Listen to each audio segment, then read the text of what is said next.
I'm Ashley King and I'm on the Be With Anna brand show. I'm so happy to be here today. The reason why I'm so excited to be here is because I love podcasting and I love watching Anna's journey evolve, but also because something really important to my heart is that women between 40 and 60 are often called the invisible phenomenon. They disappear. They're doing caring duties for elderly parents, for their kids, for their family members, for their partners. They are running busy careers or businesses, and sometimes taking up space is tricky. So what I love about Anna is she is taking up space, not in a small way. She's doing it big and bold and vibrantly. And so I'm so excited to watch her journey and watch along with you the other guests to come after me.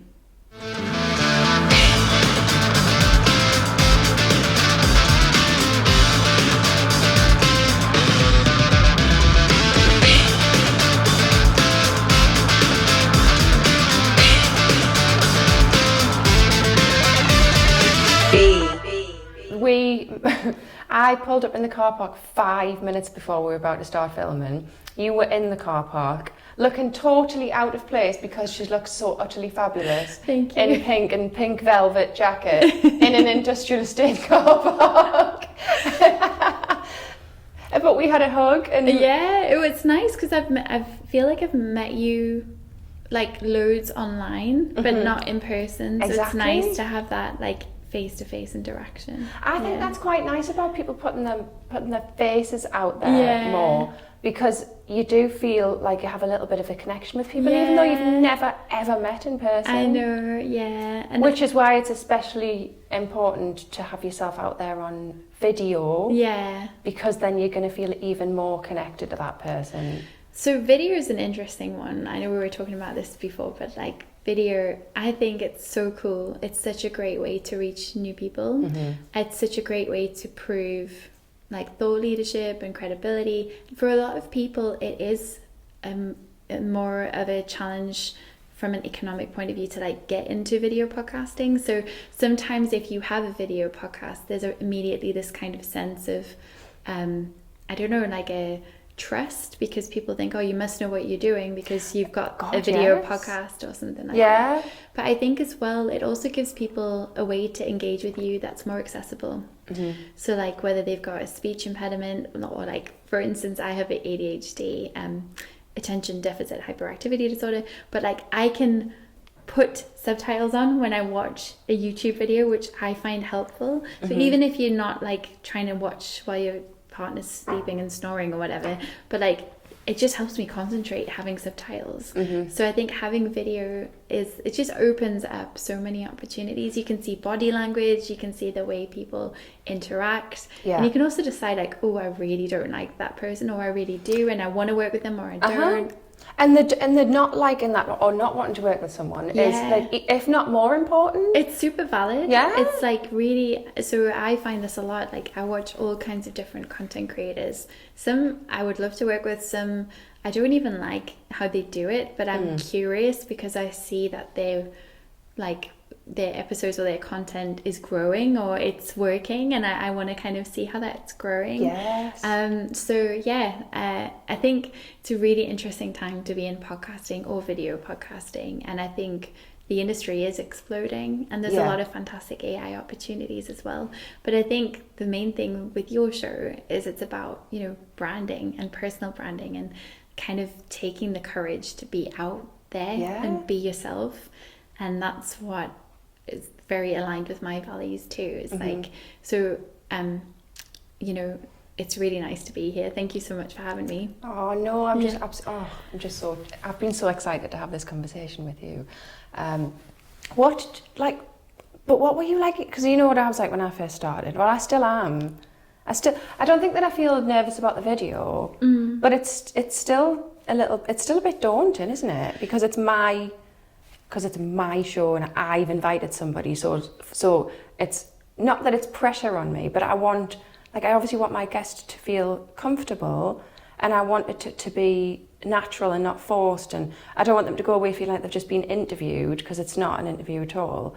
I just literally want to have the conversations that we would have had we just met somewhere or networking or somewhere else where we just gelled or just wanted to know a bit more about each other, and because I think that's what's really valuable.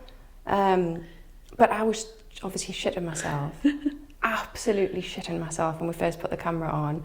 I don't even remember what I was talking about. I was that nervous. But what were you like then when you first? So I started audio only. Yeah. But I would say that I was much more corporate. So if you listen to some of my first episodes... So you actually weren't yourself on the first? No. Oh, I mean, I was, funny. But I was a different version. Yeah. So one of the things I love is like, I love to do personal development, and I believe everything's an evolution of ourselves. So we evolve so many times through our life. So change is constant. It's going to happen. And it's nice to look back sometimes. It's nice to think, oh, I've come so far, or oh, wow, I was really struggling, or whatever. So if I listen to some of my first episodes, some of the things I notice is I'm much more corporate. So the types of wording, vocabulary, just the way I articulate myself, my voice is much more anxious. Is it? So a lot of people don't know this, but when you are a podcaster, when you're podcasting, this is especially true if you're not video. People really connect with you intimately with your voice. You're in their ears. So you might be in their physical ears, like in-ear headphones or over-ear headphones. So that's such a private experience, right? So your voice is going to them, and it really connects. But then that means they're trusting so much about your voice, and your voice gives so much clues. So your voice gives so many clues as to who you are and your personality. So I started to learn when I first became a podcaster, like, wow, I'm thirsty, or my guest is thirsty, because you start to listen or hear things that you didn't hear before. But also I had a guest once, Simon Raybould, presentation genius coach. And he's great, and he was one of my TEDx Newcastle University speakers, and I've got a lot of time for him. But I didn't know him very well at the time, and I was a bit scared of him and intimidated. And he came on the show, and then he said to me after, like, you are so anxious, you need to do some work on your anxiety. So he even noticed that? He noticed it, and I couldn't believe it. And the reason, I don't think he said that publicly on the show, but he might have said it after. Knowing Simon, he probably did say it publicly. He doesn't care. That's one of his unique quirks. But it was that I was carrying all of this anxiety up here. And so this is something when I have guests in, or if I'm working with someone who's nervous, I like do an enforced, like a, what do you call it? Like a warm up. And I help them we call it like shaking the tree out, but like we do like a visualization or something to kind of reset their nervous system before they go on, because I really, really think that's helped me so much. So yeah, looking back, it is funny, but then it's a different thing when you go to video, right? So I started video, we had 2 cameras and limited color grading, limited set, and it was great, fun, enjoyed it. But I struggled, I think, with the being on camera and the being recognised and that. Especially if you'd started voice only, so you didn't have to think about anything other than just the voice. Then all of a sudden, you're thinking about your actions and everything, aren't you? I think you've done right though to start with video, because your traction will get. And it's not saying, for instance, that you're just doing your show to grow. But you are, right? I mean, if you're going to do a podcast, do it for a reason. Do it because you want it to do something for you, and you're going to get people's attention. You're going to and you're going to stand up from the crowd, which is something that you really talk about. So I think it is wise to start video only. It really depends on the podcast. If you're an audio drama, like a crime documentary type thing, you might not need to be on video. So the Bants ones, that kind of conversational interaction is actually great on camera. And I think especially because my whole thing was because I started by saying, look, I'm just going to practice what I preach and put myself out there, and I'm actually more terrified than you would imagine. And so let's see what happens. And it had to be video, because I had to fully put myself out there, and if it failed, like just fail publicly, and if it didn't, then great, and just share lessons and the journey. But when you're talking about the journey and the personal development, that's what I think is like mega cool about podcasting, especially if you do video, because that personal journey that you go on. I mean, the growth, and you learn so much about yourself. I've learned, even though I want it to be a conversation, at the first one that I had, I was thinking I've got to stop, just humming and hawing and going, oh, yeah, like while somebody else is talking. And I learned that I have to actually shut the fuck up sometimes, and just, as much as I want to speak. But that's a good skill to get to own as well. That's a challenging one, because you are going to have certain peculiarities about yourself that might make it difficult for you to shut up. You might feel impulsive about wanting to communicate sometimes. I know I do. Mm-hmm. I have a similar thing. So when I interview people, I ask them a question, but sometimes I have so many pre-explainers or clarification questions that by the time I'm finished explaining, they're like, what were you asking? So that's one of my toxic traits as a podcast host that I'm working on all the time. And yeah, it's definitely, I think some people interrupt, some people talk over, some people maybe don't have as much empathy as they could, or they have an opportunity to go down a particular line of questioning, but they don't necessarily do it. So everyone's got different gifts and skills, but you're right, podcasting is great for developing new techniques and skills and learning a lot about yourself. You learn so much about yourself. It's such a personal journey. It's absolutely amazing. I love it. I think it's been so formative in learning how to interact with someone, build rapport, because you have to build rapport really quickly. But sometimes you'll interview people and you think, this is not it. I do not like you, or that kind of thing, and having to keep it professional and get through the conversation, and also give them the chance to speak. And also sometimes it's about not challenging people. So sometimes you might go, well, I absolutely disagree with what you're saying, and I'm going to challenge you on this. But sometimes it's about going, well, freedom of speech, is this the right place for me to do that? So what I mean specifically there is, if maybe you have someone who doesn't normally have the opportunity to express their voice, maybe because of their faith or their gender or their race or their sexuality, or for whatever reason they othered, and then you start telling them what they can and can't say, is that really the right thing for you to do? No, it's not. Especially not what I'm trying to build and create. Yeah, so this is the thing. There's so much you can think about. But I think it's really, really fun, and it is a total hoot. It really is. I love it so much. It is. I do. I absolutely love it. Even if this was my last ever episode, I would just be so thrilled, so proud that I'd done it in the first place, and just amazed at the journey that I've gone on, and everything, and the opportunities that's created, and the people that I've met. Because what other thing would you get into where you'd have an excuse to reach out to people that you've literally never met before and say, will you come and meet me in person? This is the other thing, right? So with podcasting, it's got this unique thing where people give their time for free, right? So it's a very strange thing. So because what you are giving them as a host, so you're giving them a platform, you're giving them a space that they can, tell people about themselves or their services, whether they even talk about their services or what they do. We are all selling ourselves in some way just by our interactions with others. So you're giving people an insight into who they are to help attract their ideal clients or their ideal friends or supporters for whatever reason. So it's a very unique thing.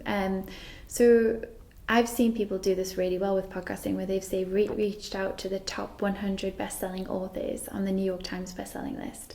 And people jump at the chance to come on a podcast because it helps them sell books. So it's a great technique, actually. It's also about do you want to grow your show? Do you want to grow numbers, or do you want to grow value? What's your goals? So with my own show, I think we're on 118 subscribers, which is not a lot. But over time, it's been listened to in countries all around the world, Finland, Switzerland. It's just amazing to be able to reach out to reach that many people in different countries. All over the show, and you're how did they find me? But the other thing is, for yourself, you have a guest style, you have an interview style podcast chat show, really. So every time you interview someone, they have weak ties in somewhere else. Yes. So you're reaching out to their family, their friends, their old school friends, their uni contacts, their like nursery parent friends. You know, like there's so many people that you could reach from every single guest. So actually, it's a great way to connect with people. And I don't want, because I don't, you know, quite often you'll watch somebody on a podcast and you don't need to watch them on any other podcast because you know that that's the story that they're going to tell and that's what they're going to talk about.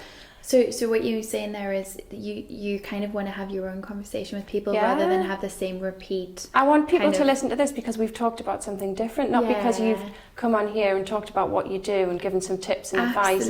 Because what's the point? They can listen to you on any other podcast and hear the same stories and the same advice and the same tips. I agree. And it's boring.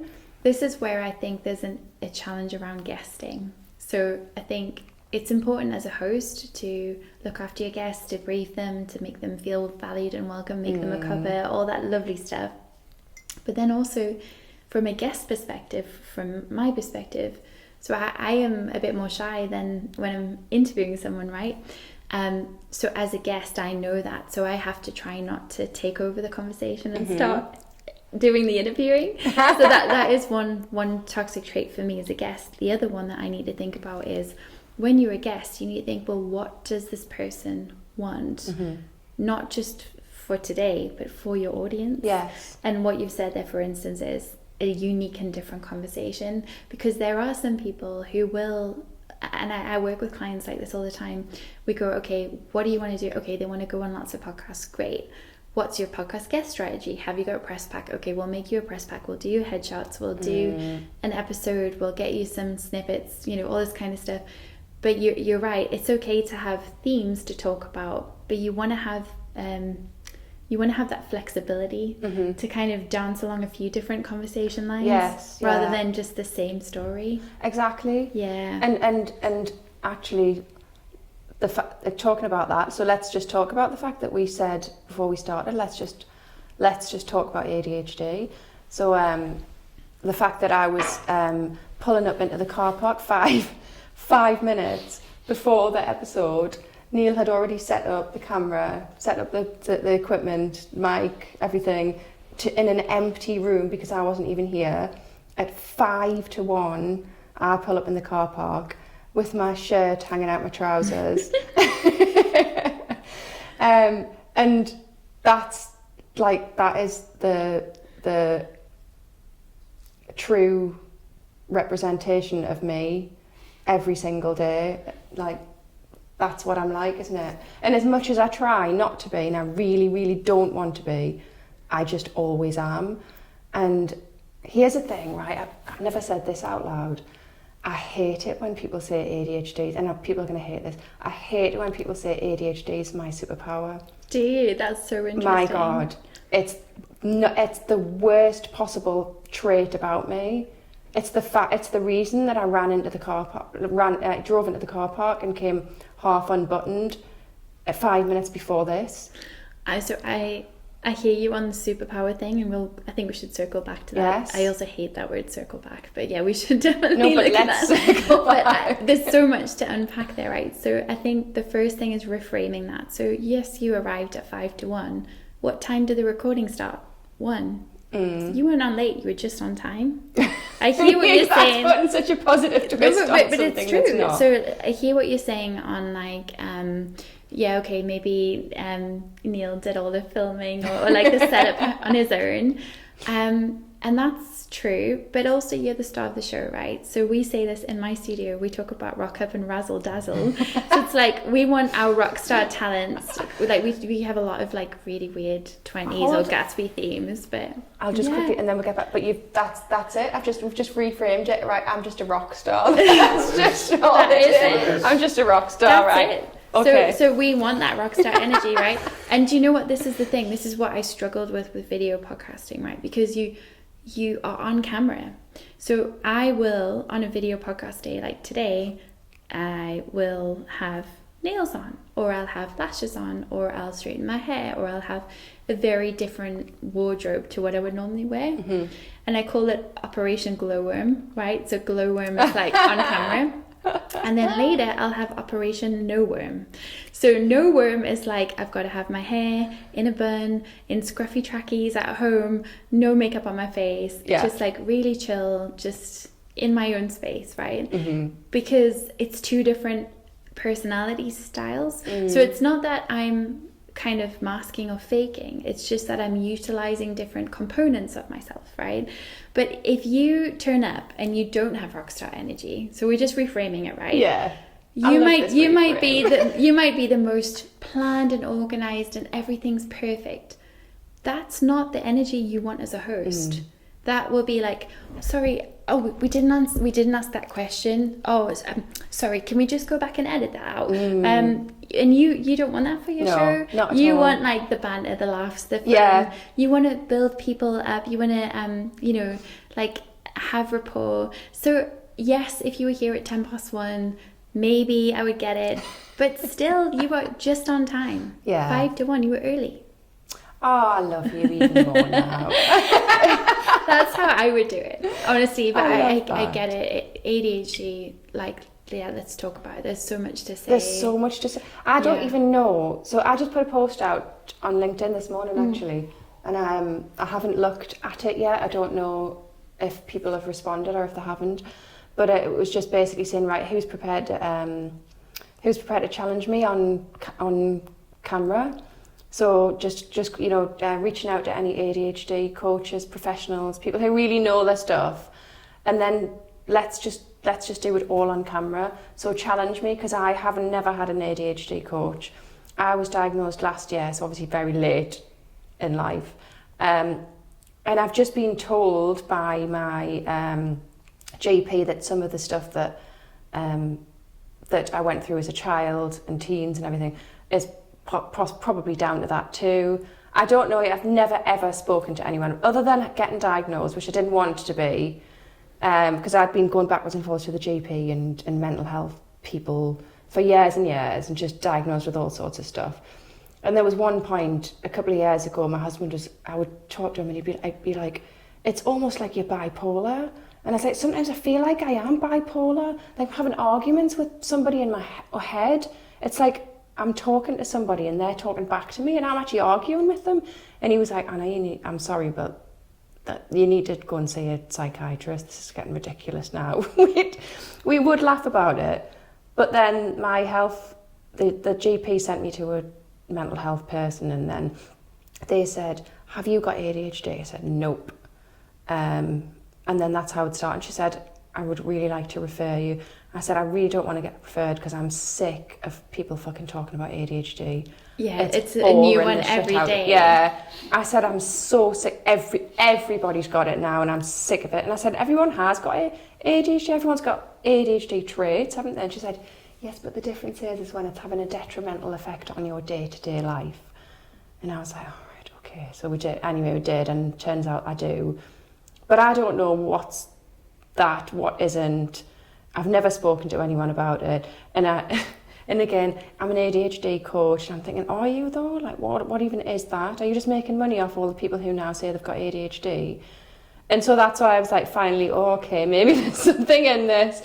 Let's just do this on film and just challenge me. Just put me right where you need to.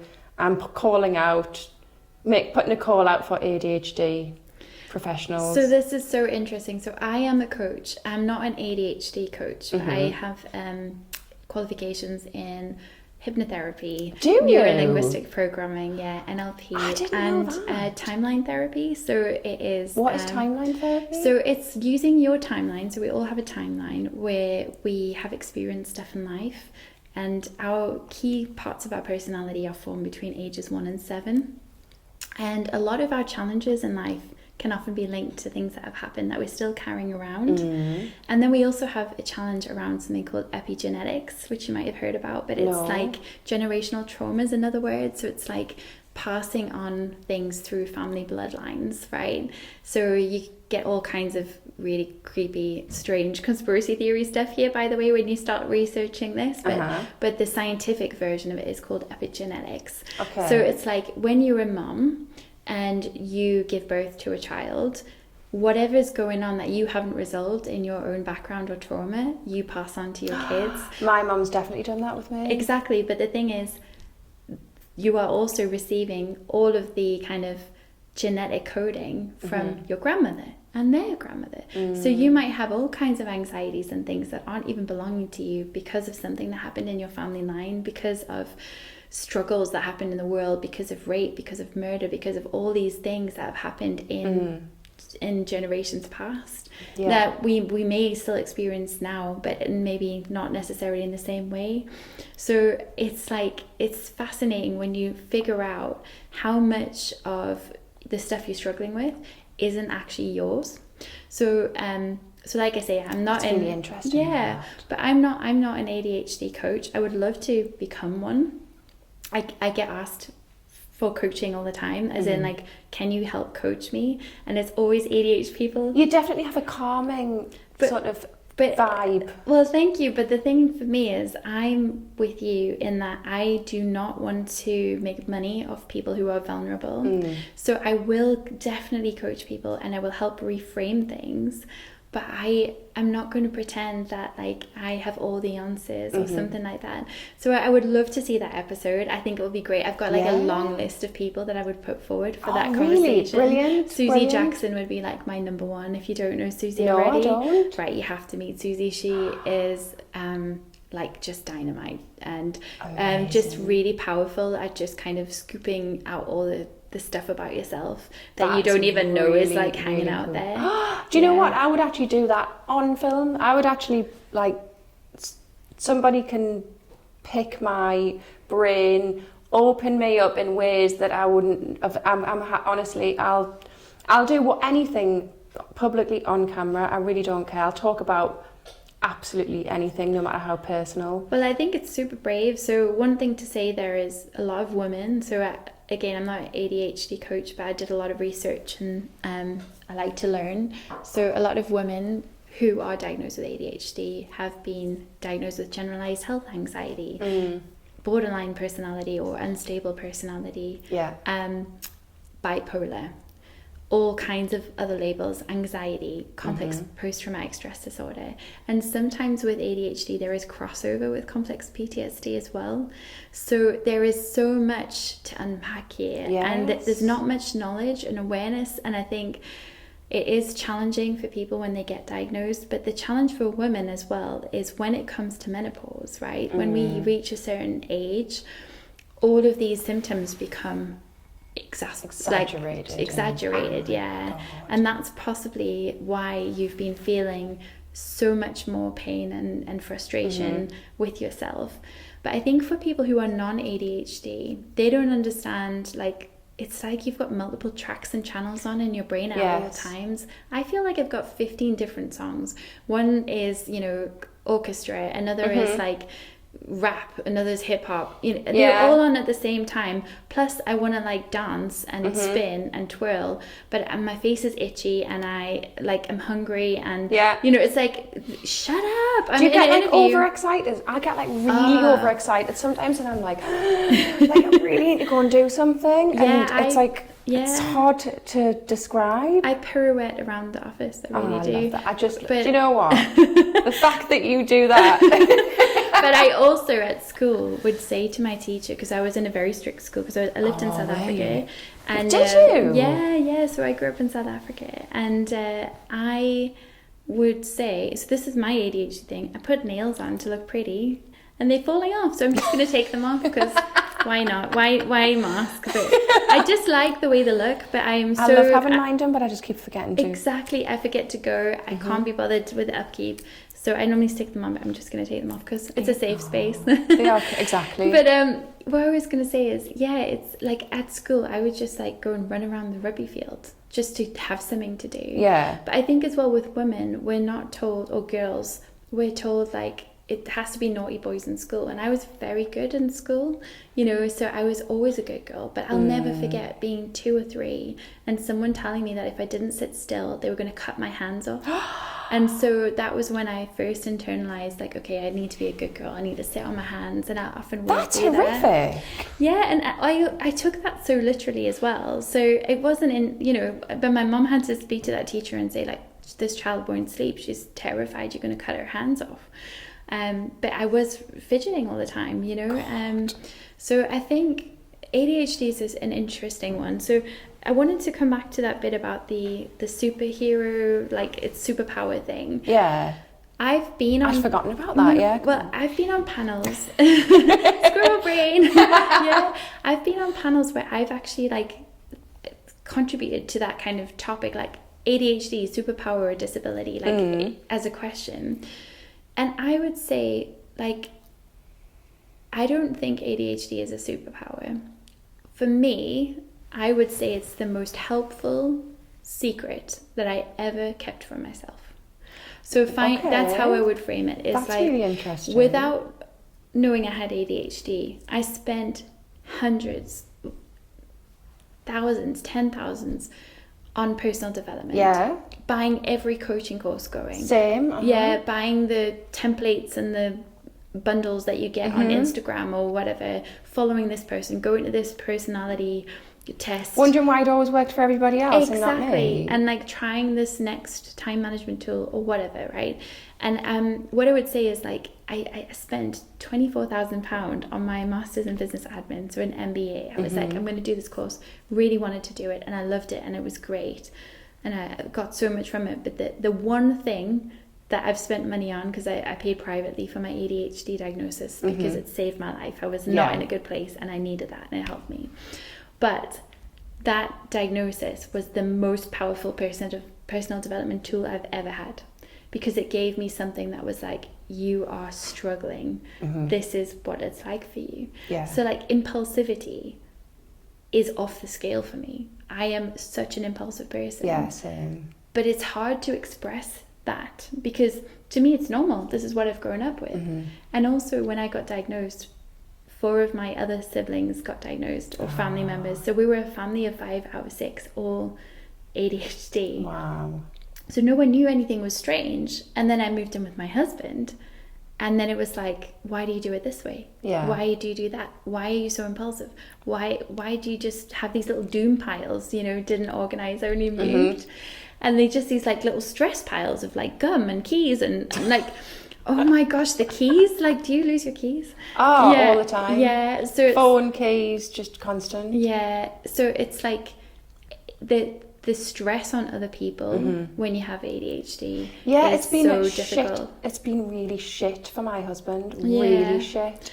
Does he feel like he's had to like pick up the slack all the time? He did it for so many years. It got to the point where I was probably making him mentally ill, just having to look after my just messiness. I mean, not many. I wasn't. Well, I probably did actually. He would leave notes for me, like on my computer screen, but I would look through them all day and not even notice it was on my screen. And he would be like, "I know that's not normal," but you don't see it. How can you? And just even me saying that out loud, Yeah. how can I? That's just ridiculous. So this is, I don't know why our brains do that, and like I say, I've got a long list of cool people that you could talk to about this stuff, but I do think it's interesting, this whole idea of like superpower versus like not, because for Don't get me wrong, I wish it was a super. I wish I felt that way. I think if you work on stuff, get some stuff sorted out, if you're on meds, or if you have tools to help you, it can be a superpower. What I mean by that is, like, I know that there are certain gifts that I have that other people don't, and when utilized well, I can do amazing stuff. Yeah. I can hyper focus on stuff. I can get stuff done. For yourself, you just launched this podcast. You just launched a video podcast, and you just went, boop. Yeah. Amazing, right? How many people can say they've done that? Some people would procrastinate and be afraid of it and just never do it because they just couldn't do it. But you've been able to do that. I guess so. But then, see, I just throw a negative in it straight away. For me, it's because I'm an all or nothing. So I wouldn't just go like dabble in it a little bit. I'm like, right, I'm going to do it, and I need to do it yesterday. And so it was like decision one week, all camera, everything, filmed first episode the following week and went full on in. Whereas I would potentially have just never done it. Whereas some people, so I guess it's, whereas you're saying, which is the positive side of it, which is like I had the idea and I just went and I did it. Yeah. But at the same time, there's other stuff which I just can't. I'm paralysed and I just cannot even start it ever. Like what? Oh God, there's so many things. But now that you've said like what, I can't. So with ADHD, we have interest-led brains, right? So we follow the interest, where we follow our curiosity where it leads us, and that often takes us on magical journeys. And sometimes there are other things we've got to do in day-to-day life that just aren't that magical or interesting. And when you have an interest-based brain, it's just very difficult sometimes to engage in those other activities. But then a non-ADHD person, would they not just turn around and say, well, yeah, wouldn't we all just like to only do things that interest us? They just get the fuck on with it. And you've got to do those things. Well, yeah, but also they have a different experience of life, right? So I hear what you're saying, and I think I resonate with you when you say, oh, well, there's a new ADHD person popping up all the time. Or I think when you get diagnosed with ADHD, you experience so many different feelings. You experience a shame spiral. It's like, oh, this explains so much. But then you almost feel like you have to apologize to everyone you ever met or ever knew, or like your teacher when you were 5, and then your ex-boyfriend here, and then this one girl you met at a party because, oh gosh, why did you do or say or whatever. And like this is not like, that is such a normal experience when you have the diagnosis. You start to feel like, oh, maybe this explains this, or have some answers. But you also have grief for all of the time that you've lost and the things you did wrong, or what if things could be easier. So when you're talking about neurotypical people, we're all on a spectrum. We all have different challenges or things. But the thing is, like, some people, their ADHD will impact them very differently to others. So like for some people, they can't do forms. I'm one of those people. Forms are like so difficult. I can do it, but I have to do it at like 3 a.m. With very specific kind of like criteria or variables in place. Like I need to have this kind of drink, and I need my computer set up this way, and if it's not exactly that way, then I can't do it. Or you know, that reminds me, because my mum said she tells everyone that when she was when I was learning to read, and she would set me at the table, and she would just go and get the neighbour, and she'd go, I can't cope with her anymore, you're gonna have to go and do it. And she said, and you've just reminded me, she said that I would.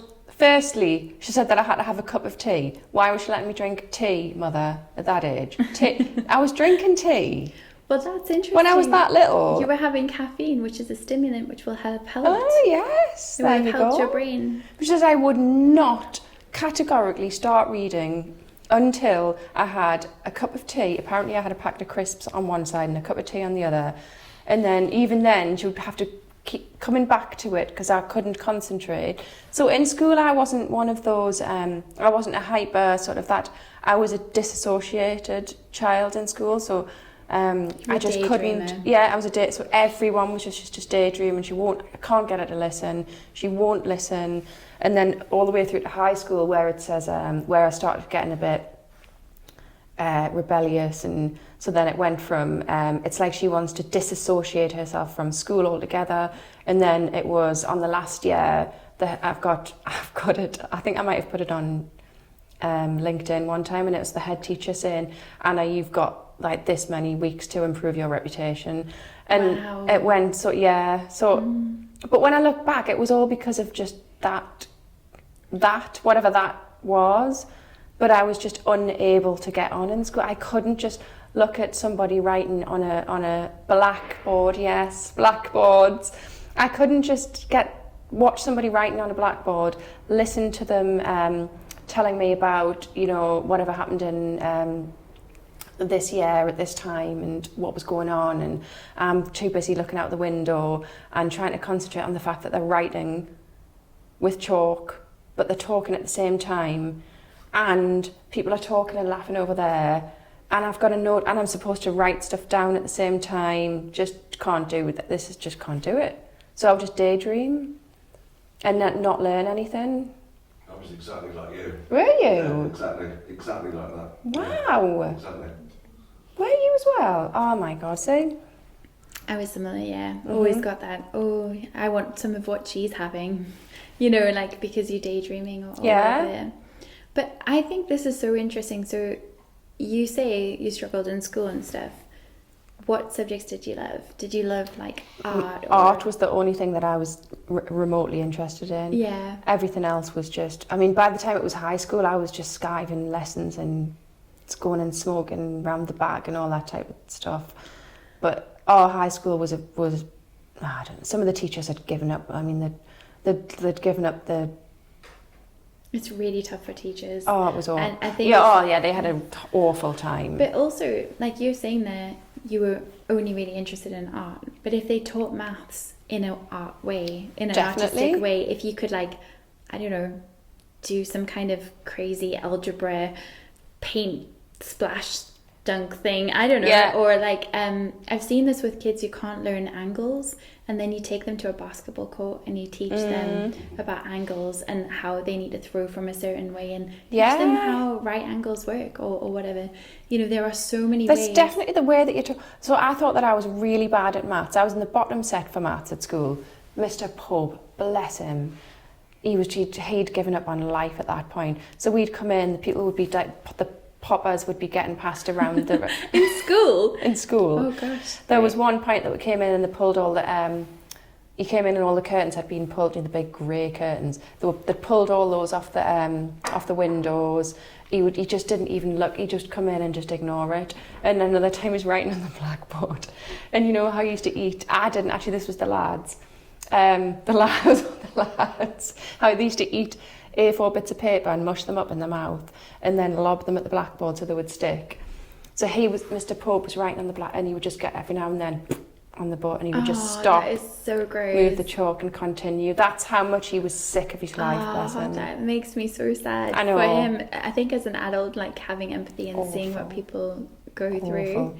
Yeah. And then so I ended up resetting my maths in college. I went to college in art and design, and then I reset my math GCSE, and we got a maths tutor, this guy Kevin, and he was amazing, and he taught me, and he doing algebra, trigonometry, all these, and after 5 minutes he would of explaining something, I would say, "Is that all it is?" And he'd say, "Yeah," and I'd say, I thought that I didn't understand. That's like really piss easy. And he said it is easy, it's just the way that someone explains it to you. And I understood it straight away. It's a one-size-fits-all that you have to do at school, and that's exactly as I found with my daughter and put her getting into a special school. Now she's being taught in a different way. It works for her. Yeah. But it didn't because at a mainstream school they have to teach it one way. Absolutely. And if you're not in that, if you're not in that, I always say it's like square peg round hole. You know, if you don't fit, they'll just keep hammering you until they force you through that hole. But it's all about finding the way to learn that works for each kid, but you can't do it in a mainstream school, can you? No. And then in true ADHD style, I missed my exam. Oh, I did the same with my history exam, and I still have dreams about it all the time. What and a waste of all 2 my years friends resitting. So you did all the learning, and then you didn't do the exam. Yeah. I was actually really confident about it, and then I've missed it. But then you couldn't resit it again. No. Yeah. No. So out of interest, do you still carry that with you? As in like a badge of shame about completely. I mean, I can laugh about it now, but I did think, how that's so ridiculous, man. All that, what a complete waste. But you know what? Like, I hear what you're saying. What I'm also thinking is like, could you put that down now? Like that's like old. I know. You know, like you're such a sparkly, shiny, vibrant person. Just think like you're a rock star. Yeah. Like, let's scrap that. Like, that's not serving you. That doesn't help you. But I feel you, because like I say, I still have the dreams about the history exam I missed. Tell me about that. What did you do? I was a really goody two shoes. Like, I was a real good girl, and then I went to college and I just went off the rails for a bit. So I discovered raving. Oh, my yes. God. And most people, so you said you wanted a story that like most people don't know. Yeah, come on, bring it on. Stories that I normally share on podcasts, but I think because of the ADHD thing, like Raving was the most amazing place for me to be. I got to meet the most incredible people from all walks of life, such different backgrounds to what I'd ever mixed with or been in touch with or grew up with or anything like that. I used to like go to the most amazing festivals, outdoor experiences, noise, sound, like lights, colors. It was just crazy colors. It was so fun. And then you throw in, you know, substances and stimulants and all sorts of things that were a rite of passage there. Yeah. Some people can do that stuff and have a good time. For me, it was actually a form of self-harm, which I didn't realize it because that was like a medication that I was doing. Yeah. But I think what I wanted to like really mention here is like the clothes. Like you go to a cool night, like a Halloween night or whatever it is, the imagination, the creativity of making your own outfit, and like being able to stand out and like I think if you ever want to think about how to network or do personal branding, think about if you ever went clubbing, because like the Crasher Kids or like those like Tall Trees, Raver Girls, like they had some good stuff. They really did. And it was kind of like a release. It was such a release, yeah. And it's also that physicality, right? So if you've gone through something or if you've had trauma or if you've got stuff you haven't processed. So for anyone who doesn't know about therapy or hasn't been through trauma or kind of try to fix it, there's this thing called eye movement desensitization therapy, so EMDR. I've heard of it. I don't know much about it, but I've heard of it. So it's basically you bring an image or a memory to the surface and then it helps you to heal. And so you can use like little buzzers that you put in your hands that you hold or in your socks. And the whole idea is it moves right to left. So it's like this pattern shift.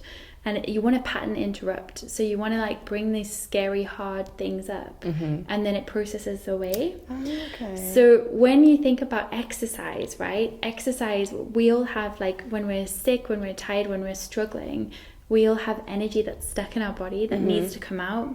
And so whether that's tears, whether that's like anger or whatever, but exercise is great because it gets it out for people with ADHD as well. Exercise is so vital. But when it comes to raving, dancing all night for like 12 hours is one great way to process a lot of stuff. Absolutely. You know, so you're like right, left, right, left, right. You know, it really is a powerful medium. But yeah, it was just such a blur of colours and faces and creativity and chaos, and I loved it. I love that. See? Who would have thought? Rave therapy. We need rave therapy. Rave therapy. Rave therapy. Let's market it. Yeah. I think we should bring back raves, but obviously, well, you know, we'll have to be a few tweaks. But we could bring them back we could bring back raves purely for, you know, people of our era who still want that in their lives, but just minus the drugs. You know? We can still have alcohol. Or even like there's so many people going sober now. I am not sober. I still drink, but Same. It is worth saying though that alcohol and ADHD as well, it is the only way before I was diagnosed that I could shut out the noise in my head. Yeah. So like if I was, you know, a tidy weekender or if I was at a big rave or something, everyone else is like having a great time, and I was too, but like I'd go home and write assignments and clean my room. Like it was just so crazy because because my brain was able to finally receive the access to parts that I couldn't normally. And I've done the tidy the room thing. Yeah, it's crazy. And then when you have when you never tied it down before. And when you're like trying to go to sleep at night and your just brain is so noisy, the booze really does help. Yeah. So I think ADHD and all of that stuff is just so complex. There's so much to think about. But what I have learned is that for me, I try to limit my alcohol because the impulsivity that is so strong in me just needs a tiny little bit of fire and it'll just blow my life up. So I do try and limit it. And I miss it. I miss having fun like that. How much have you limited it to? Oh, I don't know. I think that's hard because I'm a new parent, so my baby's 2. So you've kind of had for a bit anyway. Yeah, and I'm still breastfeeding, so that's coming to an end. But like, I'm mindful of that. And then I've never really been away anywhere, or like, because I'm always with my baby. I haven't left her overnight yet or anything. So Have you not? No, so I haven't had the chance to like. And how old is she? Nearly 2. Wow, yeah. and you haven't left her. Yeah. So is that through choice or is it? Possibly childcare, possibly like, but also I have a trauma background, so I'm a survivor of sexual trauma, and I don't want to leave her yet. Yeah. I'm not ready to do that, and so I will just hold on to her for a little bit longer. Oh, I can totally understand that. And like I'm okay with that. Like it means it limits some things. Like my best friend's getting married. She's having an awesome hen do, and I won't be able to go because it's 2 days away. But it's right near where my mum lives, so I'm gonna leave her with my mum during the day. Yes, I'll go to the daytime activities and then like maybe have a drink or 2 drinks or something. But then you never know. You might feel if she's with your mum, especially, and you're not far, you might just feel you can spend the night. Yeah, I'm sure it's coming. I'm sure I will. But it's funny because I've got friends who like were able to leave the kid at like 6 weeks, 3 months, go to Ibiza for hen do's and stuff. I don't know. For her, she was such a miracle, like a miracle baby for me. She might be my only one. Yeah. But like I'm just soaking her all up. Oh, absolutely. Yeah. Oh, that's lovely. So what's her name? Autumn. Autumn. Yeah. So she was going to be Charlotte, and then she was born on the first day of autumn, the autumn equinox. Yeah. So I was like, what a cool name. And then I wanted to call her Sarah. So my best friend, who was going through breast cancer at the time, we didn't know if she would make it or what. So I thought, well, I love the name Sarah, it's beautiful, but I actually really like Zara, which is the same name, but it's Gorgeous. Arabic. Yeah. And then that means that she's got mint initials. So she's like, instead of Ask, which is Autumn Sarah King, it's Autumn Zara King, so AZK. Yeah. It just feels really like, Yeah. yeah. That's good. So I'm really excited about that because like I've got to be different, you know, and that's part of my ADHD is like, I do not want to fit in. I can't think of anything more boring than fitting in. I've always said that. Is that an ADHD thing, is it? I don't know, but I don't ever want to fit in either. The thing that I resonate with every single ADHD person I speak to is this idea of what if I never reach my potential? Yeah. And it's like such a like soul searching question, and I see that all the time. But yeah, in terms of not wanting to fit in, I don't know if it's like a rebellion thing, if it's like an anger thing, if we're sick of our own struggles and we're just like, I just want to do stuff differently. Do you change things all the time? Do you get sick of how your house is and you have to change it? Because I do that. Yeah, I that's something I probably do keep control of now. What I would say is I find medication helps me with that. So before medication, I would have like 300 business ideas a day, and it would be so exhausting because I'd want to buy domains and I'd want to like write new business plans. Meanwhile, I've got this proposal or this piece of work I should have delivered like 5 weeks ago. Yeah. So actually what I found is since being diagnosed and having medication, instead of having 300 ideas, I might have 3 ideas and I'll very quickly go yes, no, maybe. Yeah. You know, so I'm able to, it's like I'm able to move stuff from one corner of my brain to the other, to the right place. Yeah. I just feel like it's a lot calmer. That's the main thing. One of the most interesting things since becoming diagnosed with ADHD is my... Sorry, when were you diagnosed? So I was 32, so it was around 2020. Yeah. So was my stepmom said to me, oh, you know what's so interesting? Your shoulders have lowered. And I was like, what? What do you mean? She said, you were always like this. Oh, sort of, yeah. And I didn't even realise. And I always had sore neck and sore shoulders. But she said I was always like trying to be small and like make myself small and not disturb people. Yeah. So I did have all these fun creative things, but I also had this part of me that was maybe trying to fit in. But she said that was the one thing she noticed was like my body posture had changed. Wow. So it's really interesting, Yeah. the whole thing. But yeah, what I will say, back to like a coaching type thing, is I have ADHD, I probably have dyspraxia, which is all about falling over, spilling. I'm being able to like follow instructions and like gross motor skill and stuff like that. And I think I always used dance and things like this in my past, like ballet or raving later. Like that was my outlet. So like I had a way to kind of combat that clumsiness.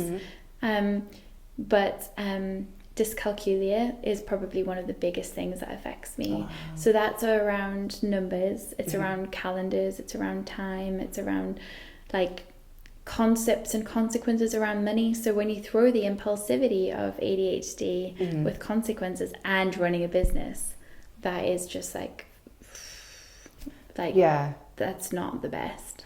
I wonder if so my husband gets really frustrated with me because for some reason I struggle to deal with things that are in the future. So he'll sit down and we'll say, right, we need to talk about this, let's work out, whether it's finances or, whatever.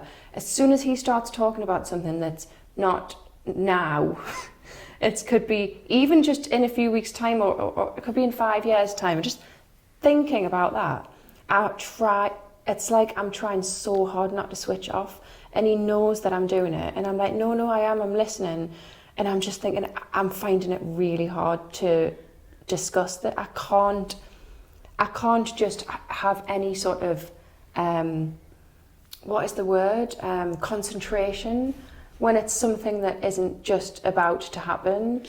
But that's so interesting, and I think that's common for lots of people with ADHD. Everyone experiences things differently, but with what you're saying there, is it that you can't visualize what he's talking about, or like it feels like it's such a big, vast world of opportunities that so many different things could happen, so why waste your time and energy thinking about that now? A little bit of that, and I find it like incredibly dull and uninteresting to think about something that I know it's important, but it's like I just switch off. I totally get this. I had the same thing with my husband about like saving. Yeah. I used to say this. I don't say this anymore, but I used to say like trying to save is like cutting my skin off. That's how it felt. It was like incredibly painful to think about it or talk about it.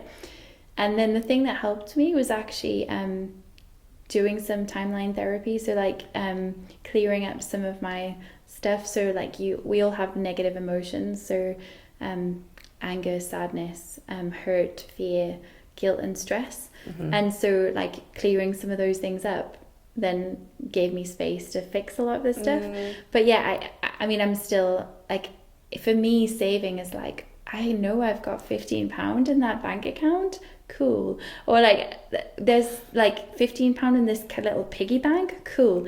Like I don't understand people that can save. I think they're amazing. Yeah. For me to save, it's like take my money away that I can't see it and you manage it for me. Absolutely. Because it's just, and I've tried and I want to be that person who's like, well, no, I don't want to be that person. But do you know what I mean? Like I want, in my head, I know I should say that I want to be that person, but I don't. Like it's just not me. So I'd rather just go, here you go, can you do it? And that's why I have to do that with finances. I mean, with my account, from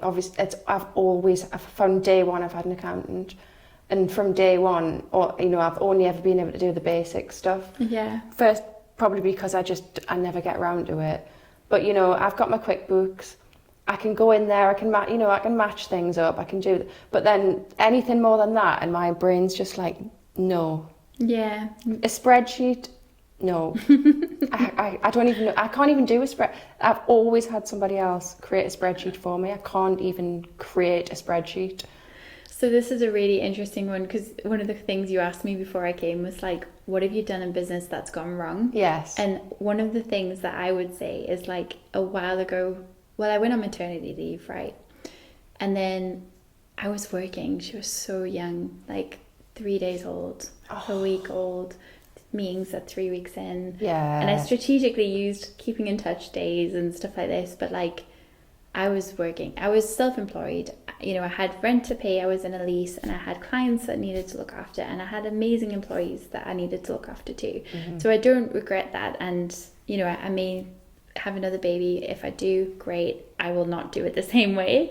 But what I'm saying there is, like, I just don't, like, I struggle with spreadsheets too. Sometimes I do them, but I make it so complicated because I don't understand the How process. to simplify, Or the steps, so I make it really big, and like, exactly. Instead of the 1-page report, they want to give them 15 pages with 25 different charts, and it's like so hard, and they didn't ask for that. But what I would say is actually trusting yourself and knowing where your strengths are. Like, I know that I can talk to anyone in a room, even if they hate my guts. I'll get them talking, and I'll build rapport, and I'll get them smiling, because I love people. And and so I think when we talked about superpower before, that is a gift. Perhaps not a superpower, but that is one of my biggest strengths. You know, I can communicate, I can do things spontaneously, I'm impulsive, I'm fun. But for the people who live with you, it's not fun. And for your employees, that's sometimes not fun. So I think one of the biggest mistakes I've made sometimes is trying to fit in and be that business owner that's like the CEO, the founder. Oh, okay, you know, we grew really quick. We went from like a team of 3 or 2 to like 8 or 10, and then we went down to 3 again. Wow. And so like but the thing is, there I did blind growth. So like I didn't have a strategy because things were just moving so fast, and it wasn't always congruent with what I want to do for me. It wasn't always aligned with what I want as my vision for my organization. And then when we were hit with a bunch of stuff, it like all unraveled. But it was the biggest blessing, because it helped me realize, hey, we're not going where I want to go, and I need a course correct.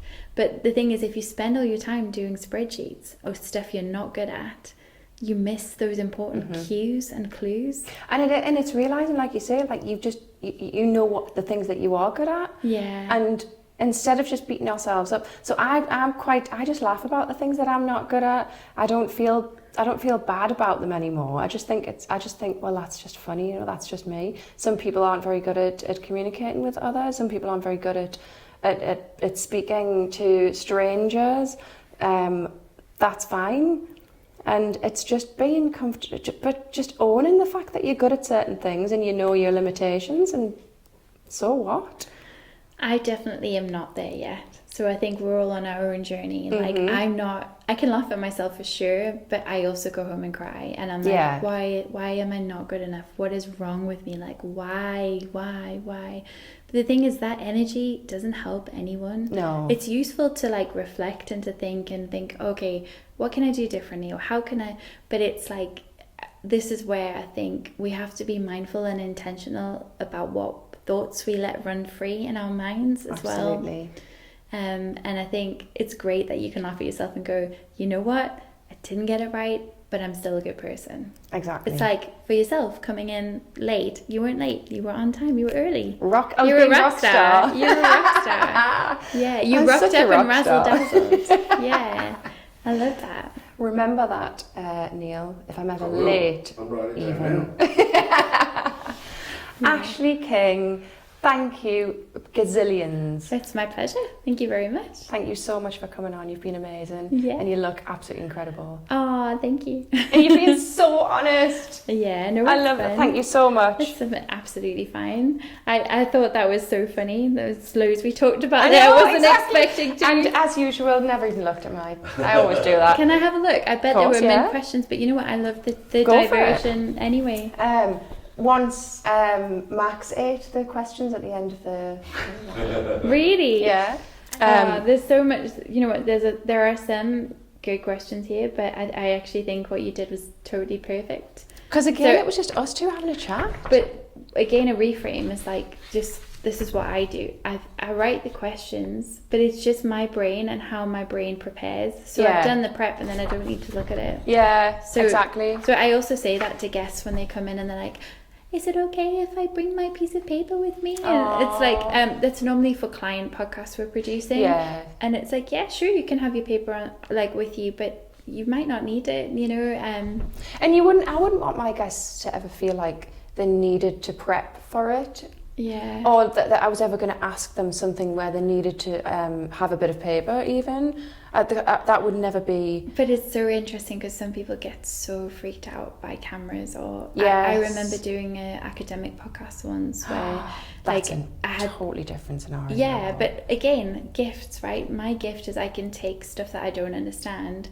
and ask questions that make it simple for other people who might also not understand, and it raises awareness of that thing, right? Absolutely. So talking about like agricultural, I don't know, I don't even know what I was talking about there, like research. One of the ones was like, there's loads of really cool accounting data and research around the meat industry and how they operate. Like, you can use that data to understand trends in farming, and you can plan ahead, and you can... It's not really my gift or interest point, as you can tell. But the point is, I was able to learn about it because I was hyper focused on that show, and I was able to ask questions out of curiosity and interest, and then like explore. But that's a skill. That's such a skill, though. Yeah, but again, that's come from podcasting, but also my beautiful ADHD brain. Yeah, it's like, so sometimes there are gifts of being able to synthesize or take stuff and almost like be an interpreter for other people. I get that. Yeah, and that's pretty cool. But yeah, there are people who are really like not as okay being on camera and like just can't. Yeah, I totally understand that. And actually, one of the things about coming on here is I'm not gonna, because I think sometimes the scariest thing about coming on camera is, in a business sense, is if you're coming on to talk about your business and you're worried that somebody might potentially ask you something about your business and you can't answer it, and then so you start thinking, how unprofessional am I going to be if I have to sort of really think about this, or I forget something? Or that's more terrifying to me than just you coming and asking me loads of personal questions. Yeah. Whereas for some people it'll be the other way around. But some people usually with ADHD, we're oversharers as well. Yeah. We impulsive, so we don't think about the consequences of what we're saying. That's I've the never other thought, thing. Yeah, I guess that I could potentially bring out. Do you mean sort of in a sense that I could talk about something that could bring up? Well, like I've talked about loads of stuff there that I'm okay with. Yeah. Because I know maybe what my boundaries are on certain things. But I have been on shows where I've had to say, "Oh, cut that, please." Or, really? Yeah. And I think it's about knowing how much you want to share with people, because you don't have to share everyone. It's okay to have facets of yourself and layers of yourself that you share with the world. Yeah, of course. I think that there's a lot of interesting research out there about women once we say stuff and it's out in the public domain, clawing it then back. I think it's also about knowing who you are, who you want to work with. Like, most people who want to work with me know what I'm about. Yeah. And they like the authenticity or the vulnerability, but might it put off a corporate client? Maybe.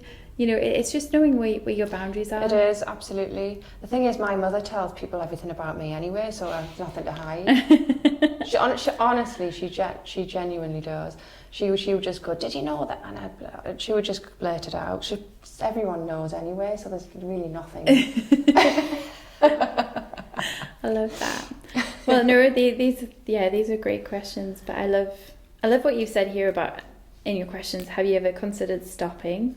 Because I have, and we are stopped at the moment, and it's mainly just because we had these roadworks, so we couldn't record, and it was so noisy. That when you told me that, I was like, God, that's... I might have even been Jason.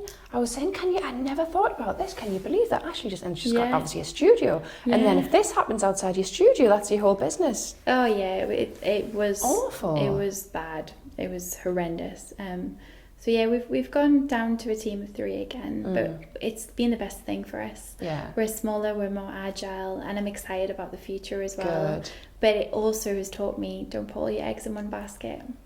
And it's an old age adage, actually. That was I got stuck on a tongue twister there. I didn't. Yeah. But it's an age old saying. Yeah. And but yes, so true. Yeah. It really is. Like, and also the thing I love is training.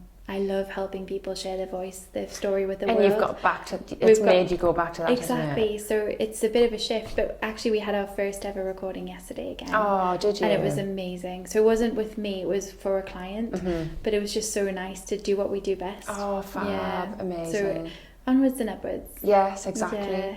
Oh, well, I wish you the best of luck. I know you're going to be amazing. Thank you. Yeah.